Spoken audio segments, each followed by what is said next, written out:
पधारे हैं आज यहाँ खास अति खास मेहमान। हम सब की ओर से आप सभी को सादर प्रणाम। सुनो सुनो कहानी सुनो, स्वतंत्र भारत की कहानी सुनो, आजादी के जश्न में डूबे आजाद भारत की कहानी सुनो। आओ आओ नाटक देखो, आजादी का नाटक देखो। सुनो सुनो भाई सुनो सुनो, हम भी देशभक्त बनो। सुनो सुनो भाई सुनो सुनो, हम भी देशभक्त बनो। अरे भाई किसे कह रहे हो? हम तो देशभक्त ही है। यहाँ तुम्हें कौन देश का दुश्मन दिखाई दे रहा है? सिर्फ कहने से नहीं बन जाते हैं देशभक्त, उसके लिए देश को दिल में बसाना पड़ता है। ए देश है वीर जवानों का, अलबेलों का, मस्तानों का, इस देश का यारो है, इस देश का यारो क्या कहना। ए देश है दुनिया का गहना। लो और एक आ गया। कहाँ है वीर जवान, कहाँ है अलबेले मस्ताने?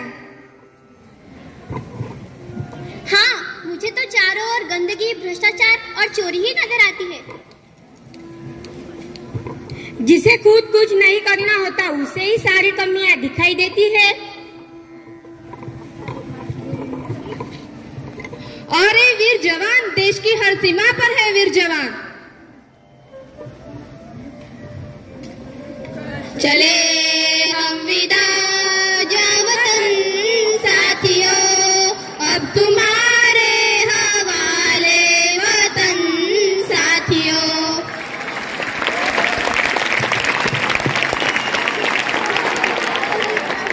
और अगर ये वीर जवान ना हो तो हम चैन से सो भी ना पाए।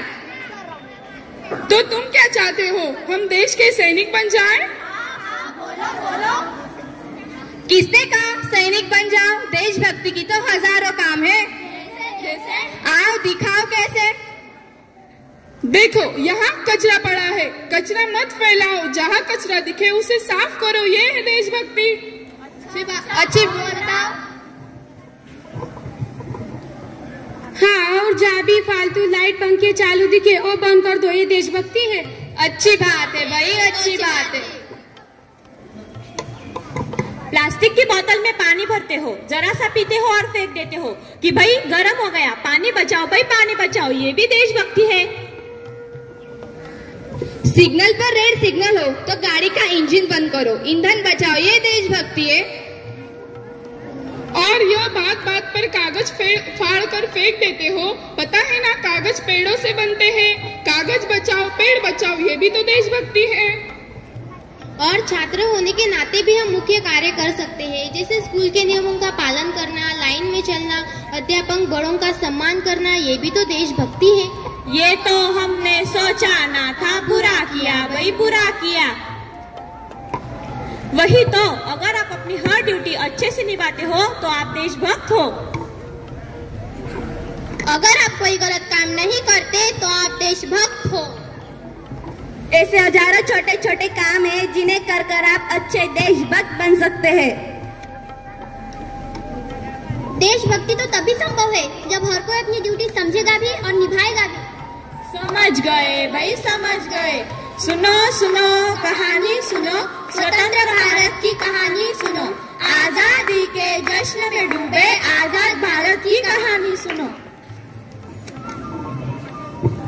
आइए अब हम आपको ले चलते हैं नई पीढ़ी की ओर, जो तेजी से बढ़ते जा रही है मोबाइल और सोशल मीडिया की ओर।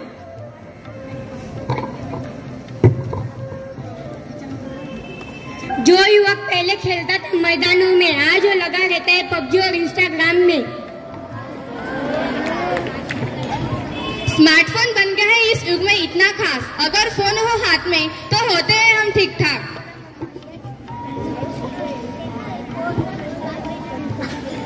बेटा ओ बेटा जरा सुनती हो? हम सेल्फी लेते हैं। ना जाने आजकल के बच्चे भी ना फोन के आगे ऐसे सेल्फी लेते हैं जिनसे इनके मुंह के कोई लकवा मार गया हो। अरे वो तूने आज की वेब सीरीज देखी? अरे नहीं आई है क्या? हाँ, अरे ये वेब सीरीज क्या होती है? हमारे जमाने में तो सांप सीढ़ी हुआ करती थी। बेटा तुम तो सुनो बेटा, ना जाने आजकल के बच्चे भी ना अगर ये ऐसे ही खेलते रहेंगे पबजी तो आगे जाके बेचेंगे सब्जी। सांस में तेरी सांस मिली तो मुझे सांस आई, मुझे सांस आई, मुझे सांस आई। तो देखा आप लोगों ने क्या हो गया है आजकल की पीढ़ी को, मोबाइल फोन के आगे किसकी बात तक न सुने।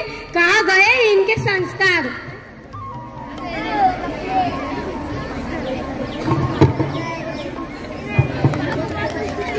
क्या ये है आजादी? आज भी इस आधुनिक काल में हमने अपने आप को इस मोबाइल और सोशल मीडिया में कैद कर दिया है। क्या यही है हमारा डिजिटल इंडिया, जहाँ मोबाइल हाथ में आते ही बाहर की दुनिया भूल जाते हैं। न पढ़ाई लिखाई में लगता है इनका ध्यान, मोबाइल और सोशल मीडिया इनके आगे करना भूल गए सबका सम्मान। रामचंद्र कह गए सिया से ऐसा कलयुग आएगा, धर्म भी होगा कर्म भी होगा, रिश्तों का यह मानना होगा। बात बात पे माता पिता को बेटा आँख दिखाएगा, रामचंद्र कह गए सिया से। अरे शर्मा जी। अरे वर्मा जी कैसे हो? हम बढ़िया, आप बताइए। बस बढ़िया, आपकी दुआ है। अरे यार क्या करोगे इतना ओवर टाइम करके, क्या होगा इतनी कमाई का। अरे आपको तो पता ही है महंगाई कितनी बढ़ गई है, ऊपर से बच्चे का दाखिला भी करवाना है कॉलेज में। समय के साथ साथ त्याग और बलिदान का ये सिलसिला यूं ही चलता रहा। पिता के परिश्रम से व माता के बलिदान से छोटू ने अपने सपनों की उड़ान भरी, पर उसके शादी के बाद वो कुछ बदल सा गया। देखते हैं आगे क्या हुआ। बहू, ए बहू जरा सुनती हो? अरे क्यों परेशान करते हो बहू रानी को। अरे भाग्यवान क्या हुआ, क्यों परेशान हो? क्या मैं बोलूं, तुम तो चले जाते हो ऑफिस, तुम्हारे माँ बाप ने मेरा जीना हराम कर रखा है। अरे वो क्यों तुम्हें परेशान करेंगे, तुम्हारे माँ बाप नहीं थे? नहीं नहीं, मेरे माँ बाबा ऐसे नहीं थे, वो मुझे जल्दी जगाते भी नहीं थे और इतना काम भी नहीं करवाते। अब वो बूढ़े हो चुके हैं इसलिए तुम्हें काम के लिए कहते होंगे। ठीक है, अब नहीं होती मुझसे तुम्हारे माँ बाप की सेवा, या तो तुम्हें वृद्धाश्रम छोड़ाओ या फिर मैं मायके चली जाऊंगी। अरे नहीं नहीं, मैं ही बात करता हूँ। बेटा हमने सब कुछ सुन लिया, बहू तुम्हें कहीं जाने की जरूरत नहीं है, मैं और तुम्हारी माँ सुबह ही वृद्धाश्रम के लिए निकल जाएंगे। पर कितनी अजीब बात है ना, हम माँ बाप ने मिलकर इन बच्चों को पाल लिया, पर इन बच्चों से हम बूढ़े माँ बाप नहीं पाले जाते। क्या कभी अंबर से सूर्य बिछड़ता है, क्या कभी बिन बाती दीपक जलता है, ऐसी है अनहोनी अगर आप हुई नम, छोड़ गया जो तू कैसे जिएंगे हम, कैसे जिएंगे हम। मंदिर में पूजा करे, घर में करे कलेश, माँ बाप उनको बोझ लगे, अटल रहे कलेश। मैं पूछती हूँ आप लोगों से, क्या यही है आजादी? आज भी कई घरों में बुजुर्गों को उन्हीं के घरों में किसी न किसी कारण से अपमानित किया जाता है।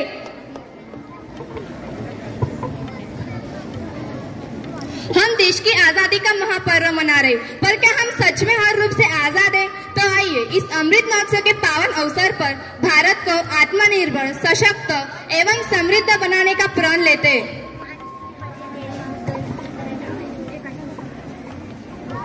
देश का पूरा सम्मान करना होगा, स्वच्छता का पूरा ध्यान रखना होगा, नारी का पूरा सम्मान करना होगा, कर्तव्य का पूरा मान रखना होगा, माता पिता का पूरा सम्मान करना होगा, संस्कृति का पूरा मान रखना होगा, देश प्रेम को सबसे ऊपर रखना होगा। इसीलिए लोग कहते हैं हमको प्यार से इंडिया वाले।